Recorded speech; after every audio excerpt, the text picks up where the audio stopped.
అమరావతి రాజధానిలో మరో land mark ఏర్పడబోతా ఉంది. అది కూడా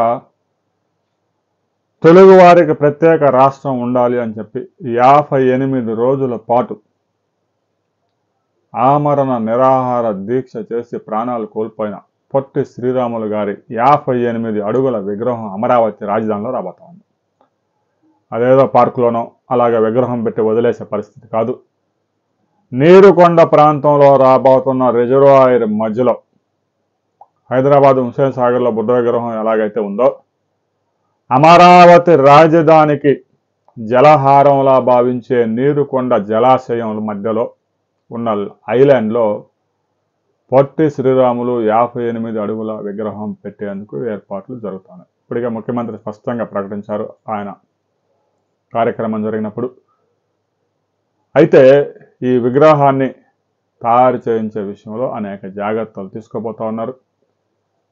2 తెలుగు రాష్ట్రాలకి, ముఖ్యంగా తెలుగు రాష్ట్రాన్ని సాధించిన తర్వాత ఎలాగూ తెలంగాణ అయితే విడిపోయింది కాబట్టి వారు ఎలాగూ పొట్టి శ్రీరాముల్ని వారేం పట్టించుకునే పరిస్థితి లేదు. అక్కడ ఉన్న తెలుగు యూనివర్సిటీకే ఆయన పేరు తీసి పక్కన పడేసి సూరవరం ప్రతాపరెడ్డి అని పెట్టుకున్నారు. పెట్టుకోండి, మీ ఇష్టం. కోటి రతనాల వీణ మీది, ఎలాగైనా మీరు వాయించుకోవచ్చు. దానికి ముఖ్యమంత్రి రేవంత్ రెడ్డి ఒక కొత్త భాషను చెప్పాడు. ఒక యూనివర్సిటీ కంటే 2 రాష్ట్రాల్లో పేరుంటే పరిపాలనాపరమైన సమస్యలు వస్తున్నాయంట. ఇందిరాగాంధీ యూనివర్సిటీ దేశం అంతా ఒకటే పేరు. మరి అన్ని రాష్ట్రాల్లో లేని సమస్య నీవు ఒక్కడికి ఎందుకు వచ్చిందో అర్థం కాదు. అయిపోయింది నీ పరిస్థితి కూడా. ఇంకేదో ప్రజలు ఇచ్చిన అవకాశం 3 సంవత్సరాలు 8 నెలలు ఉంది కాబట్టి అంతవరకు కొనసాగించడం. రాబోయే రోజుల్లో అక్కడ కాంగ్రెస్ పతనం, బీఆర్ఎస్ టీఆర్ఎస్ పతనం మనం స్పష్టంగా చూడబోతా ఉన్నాం. తెలుగుదేశం, బీజేపీ, జనసేన కూటమి తెలంగాణలో విజయ బావుట ఎగరవైపోతుంది. ఇక అమరావతి రాజధానికి వస్తే, అమరావతిలో ఒక కీలక ప్రాంతంలో మనం చెప్పుకున్న ప్రాంతంలో పొట్టి శ్రీరాములు విగ్రహం రాబోతా ఉంది. అంబేద్కర్ విగ్రహం రాబోతా ఉంది.